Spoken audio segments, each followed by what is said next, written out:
What's up, y'all? It's Christine Pelaez, ADHD, bipolar type 1, nurse, and your host of Soul Centered, a mental health podcast about all things taboo, vulnerable, and soul searching. I normalize talking about mental health to know my true self and get soul centered. My dream is that healthcare becomes soul centered for both patients and staff alike. So today, episode 2, welcome to a new part of my home. I wanted to, so this is one of my little nooks that I have, and I like it, it's cute. This is actually, for those on YouTube, this is actually a cat tree that I repurposed because my prior cat didn't didn't use it and it was kind of pricey. So I was like, let me repurpose this. And I totally wanted to get in to show the YouTubers this plant. So this is, look at how huge it is. It's crazy. Like it's an Alocasia cuprea, and this new leaf that came out, and it took forever for this new leaf to come out, is enormous. I think it's bigger than my face. Yeah, I measured it and it's like in length like 13 inches. So anyway, it's huge. If you ever want to jump on YouTube to see this thing, it's beautiful. But I wanted to show it because I'm so amazed by it. Okay, so episode 2. Oh, I also wanted to show, because I put in like effort into like, where am I going to podcast next or like record next, right? But above me here is my own artwork. It says connect and listen within. And then to my right side is another artwork of mine that says you are more than a diagnosis. Isn't that nice? Yeah. Oh, and then over here, even more like to the side of that is my 2024 tarot reading. And you know, tarot, it's like, think about it, just like fun, right? Anyway, maybe one day for fun, I'll like a bonus episode. Not that I'm like on a schedule or anything. So if you're wondering, I am totally not on a schedule for making these podcasts. I feel like, you know, I go more so like by inspiration. So hopefully once a week, but I could see myself doing it more or less. So anyhow, it's not like you're paying attention, right? You're just like, oh, one's out, cool, right? Because you listen to other podcasts and stuff and do other things. So it's not like you're like, oh my God, setting an alarm. Like, oh my God, it's time for Christine to, yeah, anyway. Okay, so today's episode, I have my sock available for tears, because tears are likely going to happen today. And like yesterday, I didn't let the tears flow because I didn't want to, because like I don't do my, like, if I wear a shirt, I don't, unless I like hella sweat in it, or it becomes like super soiled. I mean, like, I don't wash it because I feel like that's, personally, I feel like that's wasteful. So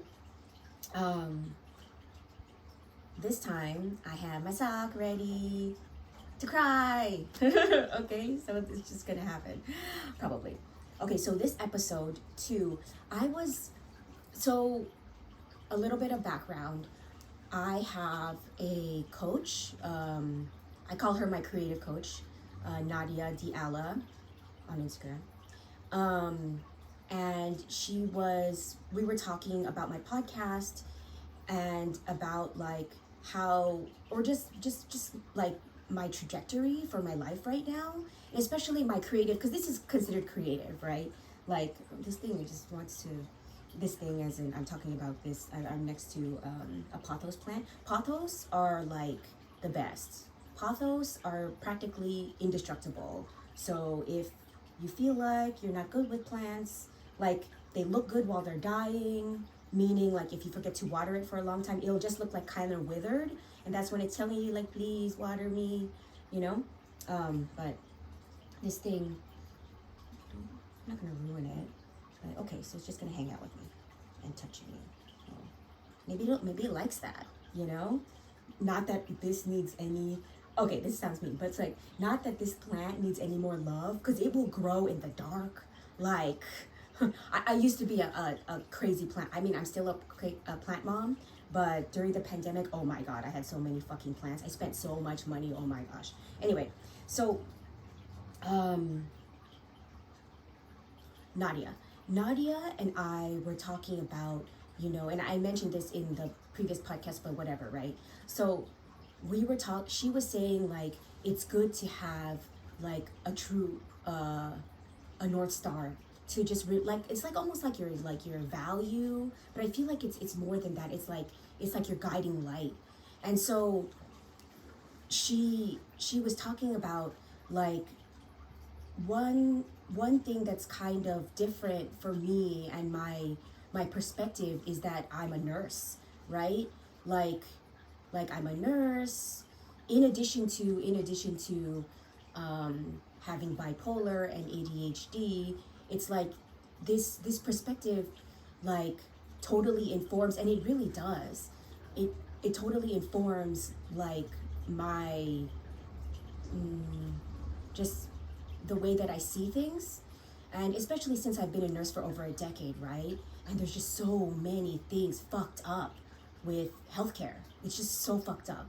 And so, and that's one of my like my North Stars is that, and I call this podcast Soul Centered. My memoir is called Soul Centered.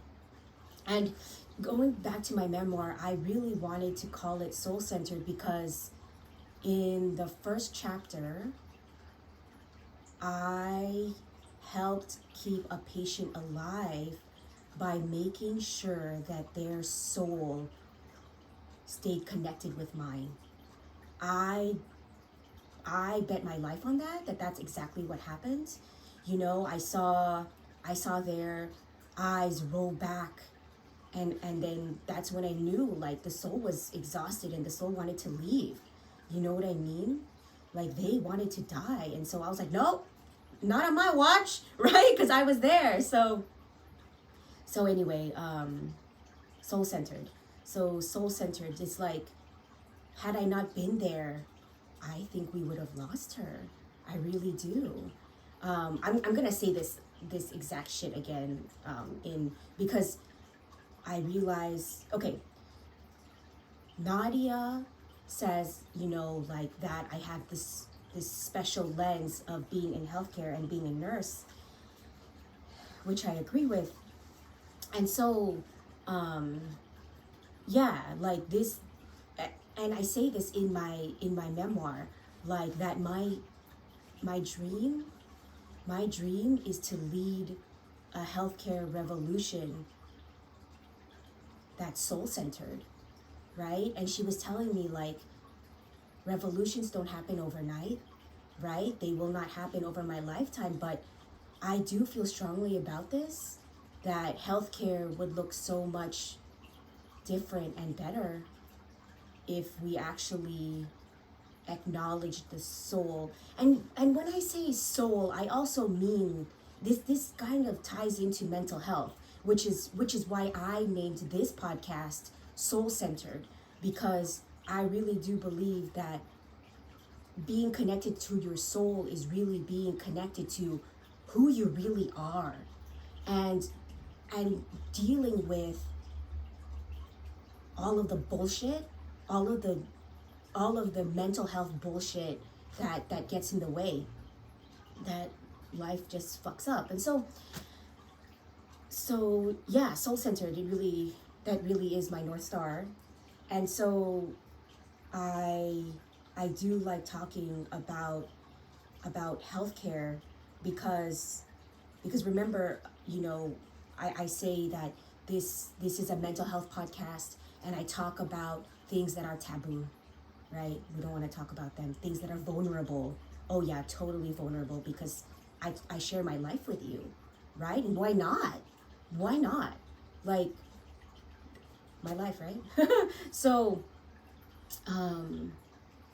yeah, and then soul searching. It's like I am really digging deep and that is to inspire others to do the same. You know, if we all dug deep, if we all were vulnerable and talked about the taboo things, then maybe we wouldn't have so much shame. You know, maybe we wouldn't have all of these pent up emotions that we keep pent up, that we keep buried deep down. And so, yeah, okay. So, today is episode number 2 of Soul Centered Podcast with Christine Manalo Pelaez. And so I want to tell this story of my grandpa.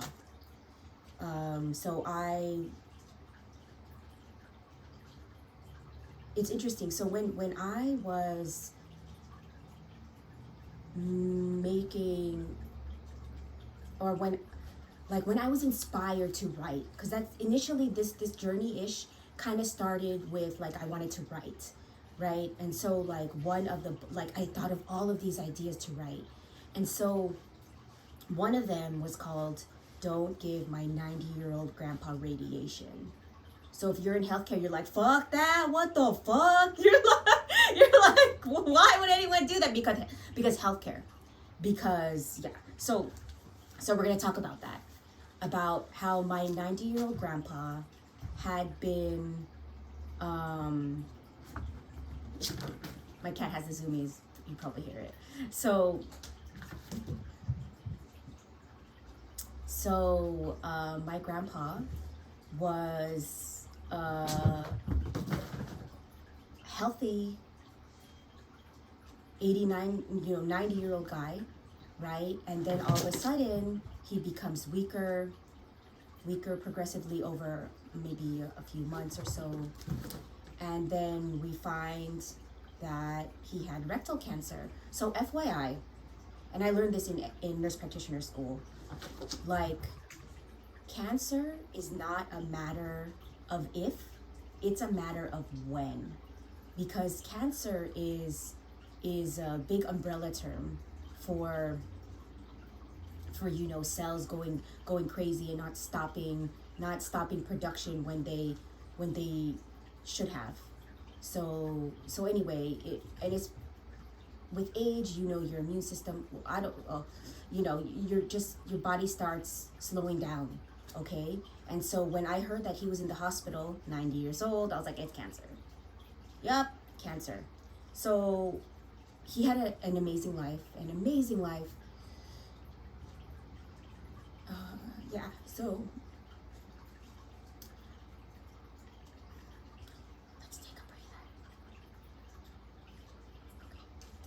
Okay, so he had a great life. This is my dad's dad. So he had rectal cancer, and he was in the hospital, for I don't know, it had been like maybe a week. They were trying to figure it out.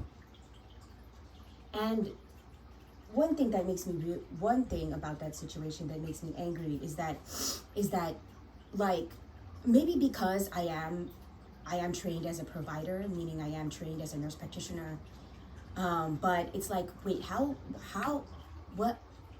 long did it take for you guys to figure out that this is not a blood illness, or this is not an infection? None of your fucking antibiotics are working. Like, okay, so now you've ruled it out. Now, ruled out meaning like you have a potential diagnosis, a potential reason for illness. And so as a provider, what you do is you rule it out, right? Like one by one, you're like, okay, you run these tests and you figure out, is this it or not? And so it's like, this had been very many days, and you're not supposed to give a patient antibiotics if they don't need it. That's how you create superbugs. Okay? So anywho, yeah, whoa, this place is so garbage. So it's like, okay, hello. And even my sister was like, okay, well, they should stop the antibiotics, right? Because it's not working, clearly. It's like, I was like, yeah, I agree. So anyway, so that happened, and then finally they were like, yeah, it's cancer. And then later on, like, they kept on like keeping him in the hospital, and he was becoming deconditioned. Deconditioned means that your body is getting weaker and weaker, and the older you get, the harder it is on your body to not be active. Okay, and I already knew, fucking shit, it's already been 2 weeks, he's so fucking deconditioned and all this shit. And then I was like, he's so fucking deconditioned, it's gonna be so hard for him to get back, you know, to his prior condition. And I don't know if it's impossible, but I don't know, it's does not bode well when you're old, when you're 90 fucking years old. Okay, so then it's like they kept on like fucking around, like them as in the medical team. And I'm like, what's happening? You know what I mean? And then I asked Grandpa, because you know what? Most of the time, especially if the family is uneducated, right? Of course, you are going to trust the medical professionals. You're going to trust that they are going to have your best interest at heart. As a nurse, I have seen too many fucking times, way too many fucking times, that it's like, what the fuck are we doing here? The patient is suffering. The patient is suffering. You're giving them false hope. And that is what happened with my grandpa. And I was starting to get fucking pissed. Okay, I'm like, what the fuck is happening? And I even blew up on the doctor, right? I don't see it that way. You know, I think there's more hope. And I'm like, you dumbass. And I was just, and I feel like he treated me as a nurse, because it's very often, and I've experienced it so many times, where a doctor will, when you're trying to advocate for your patient, okay? When you're trying to advocate for your patient, and the doctor will talk down on you because you know less, because you are less than. That's how I felt. I was so fucking pissed. Oh my God, I was so pissed. And then, because I was the only medical professional in this family. And so, of course, imagine the responsibility that I felt. You know what I mean? And I felt like there was just, with the team being against me, oh my gosh, it really points to, and even my cousin was saying this, my like distant cousin was like, money. It has to do with money. It's like you're keeping an old dying man with cancer away from dying at home, which is what he wants. And they tried to dissuade me, and I was like, we want him home. Like, Jesus Christ. So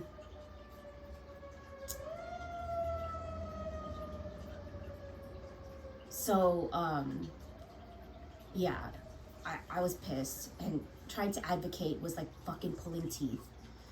But I guess while these greedy doctors, and I'm saying it like that because that's what the fuck it was, these fucking greedy doctors were keeping a 90-year-old, very fucking deconditioned man with cancer, you know, like, oh, let's try radiation. What the fuck? First, okay,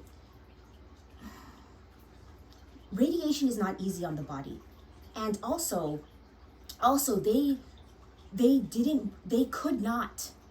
wanted to do surgery on this old, frail fucking body, but they couldn't because his platelets were low. What are platelets? Platelets are a type of blood cell that is responsible for clotting. So if they are low, then you fucking go in with a scalpel, they're gonna bleed to death, and now that's on you. So no, they couldn't do that, because then they would kill the patient. So then radiation. Okay, so what is radiation? Radiation is when you take a laser and you burn off, whatever. You kill off the mass that is a tumor, right?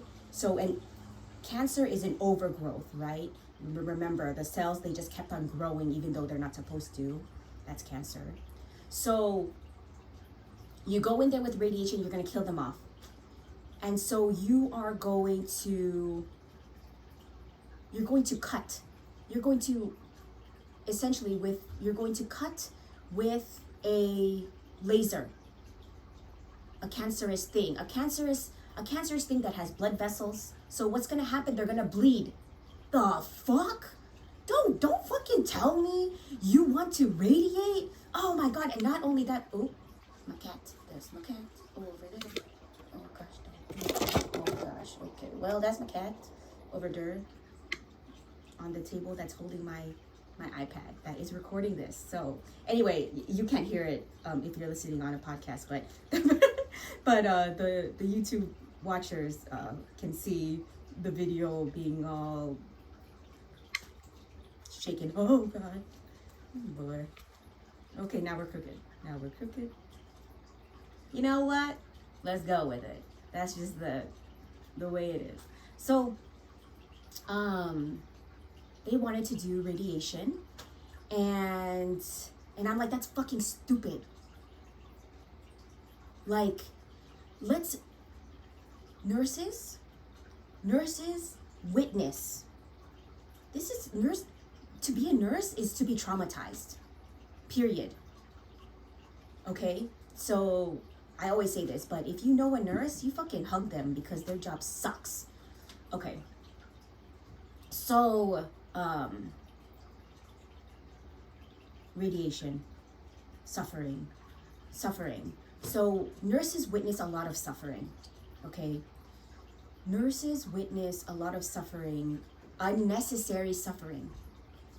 Why? Because modern medicine, they want to play God. They want to fix it. They don't care about quality of life. No, nurses care about quality of life because we see immense suffering. We witness people die unnecessarily. Most patients, they want to die at home, surrounded by loved ones. They don't want to be poked and prodded and all this shit in the hospital. Suffering. But it's like, because why? Because doctors give them hope. Fucking bullshit. Like, if healthcare was soul-centered, the soul doesn't want all this suffering. No. So, I am grateful that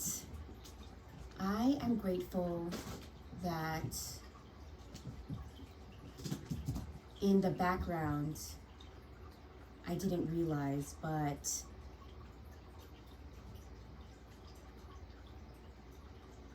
while I was fighting with the doctors, the social worker, I think the case manager, which is a nurse, the case manager was working on home hospice. So what's home hospice? Hospice, by definition, is a diagnosis of death within 6 months. So we as in modern medicine, has made the word death a dirty word, a word to be eradicated. But death is a part of life. Life and death, it should be celebrated.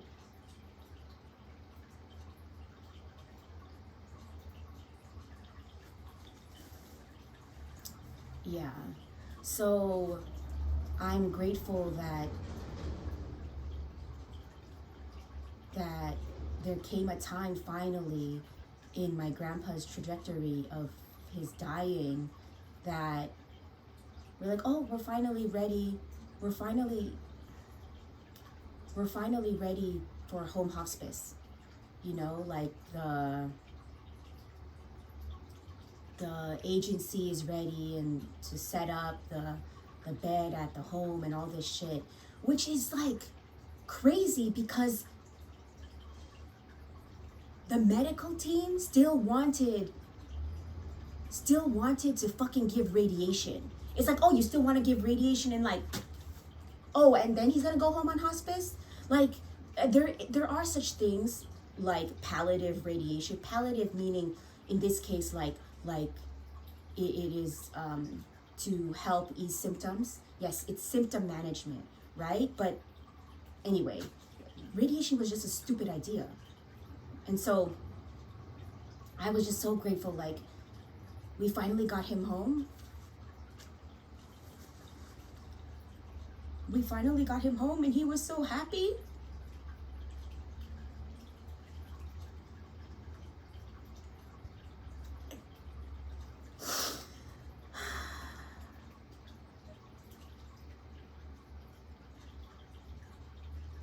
He didn't want all that. He trusted the doctors to make the right decision for him. They didn't give him the options. They didn't give you, as a doctor, you're supposed to give all of the options, not just the ones that quote unquote create hope. Bullshit. You're supposed to be thorough. Greedy fuckers.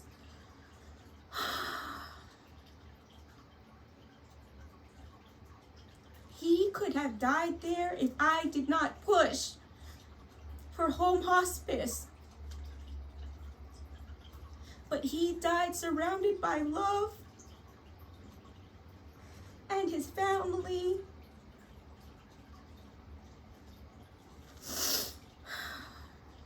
That's how it should be.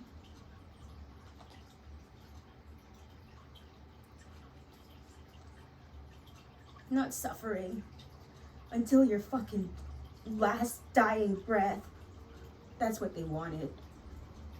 So they can bill as in they can get paid.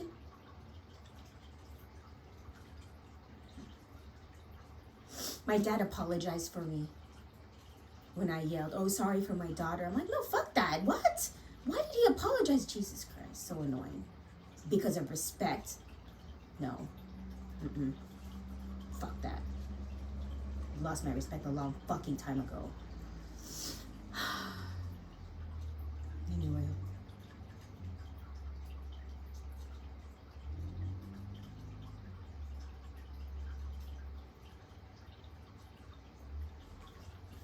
Let's see what else. I feel like that's pretty much.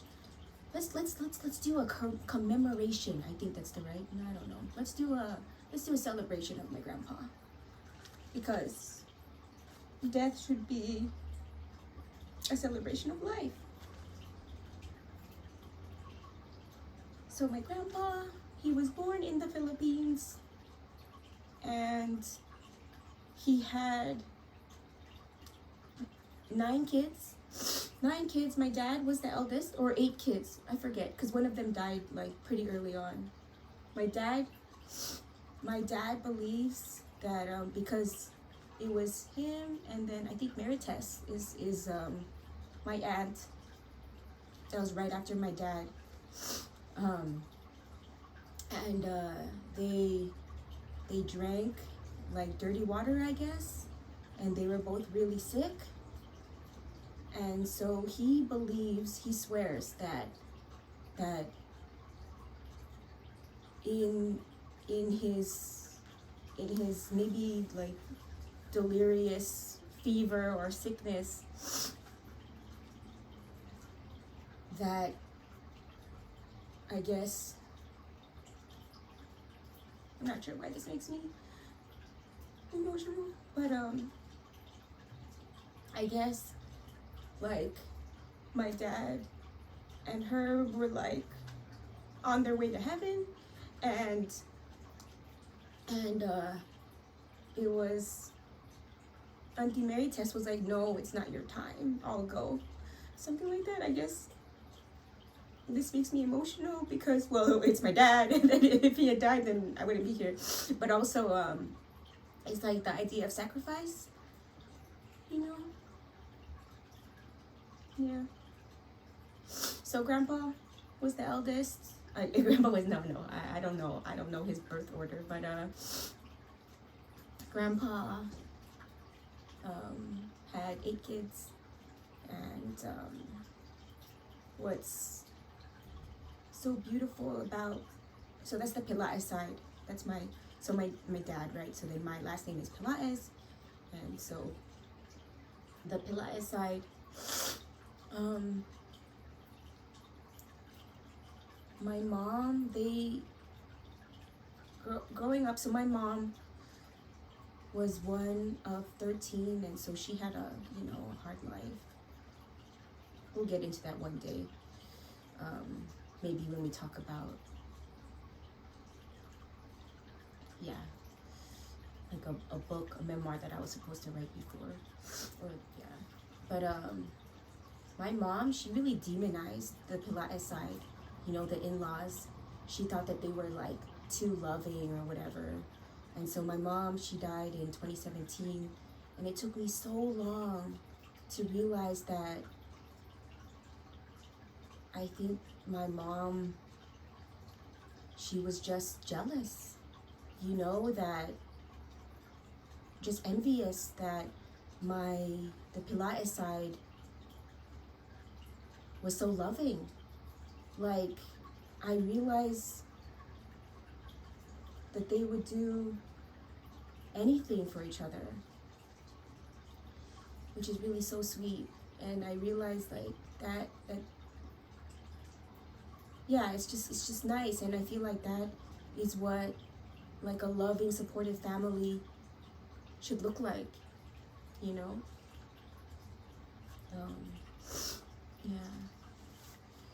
So Grandpa was the eldest, and then Grandpa was really loving.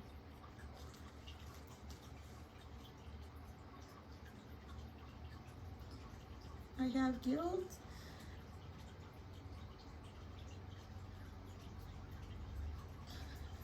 Around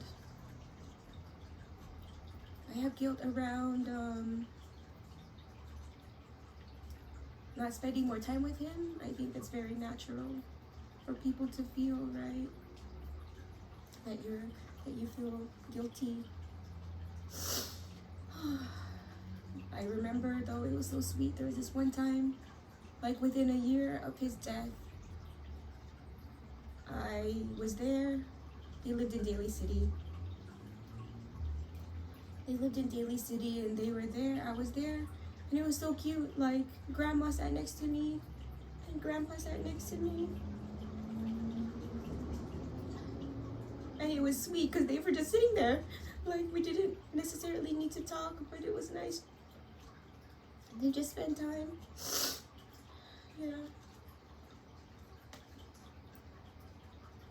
Yeah, this is definitely therapeutic. This is one of the goals of this podcast, is that I work through shit, and I do it publicly so I can inspire others. so yeah, it was nice. So, one thought I had recently is that I hope, oh gosh, work is so toxic. Because I've actually, but I'm going to start work soon, and part of me hopes, this thought came through my mind, and I was like, wow, this is so crazy. But like, this thought that I hope Grandma doesn't die soon. She's 89. But I was like, I hope she doesn't die soon, so it doesn't look bad that I have to take some bereavement. It's like, I should not feel guilty about taking bereavement. Oh my gosh. But I feel like that's just the toxicity of working. You feel bad if you have to take time off, Bullshit. Okay. I think that's good. Rest in peace. What's his full name? His name is Remedios is my grandma. Bonifacio Pelaez.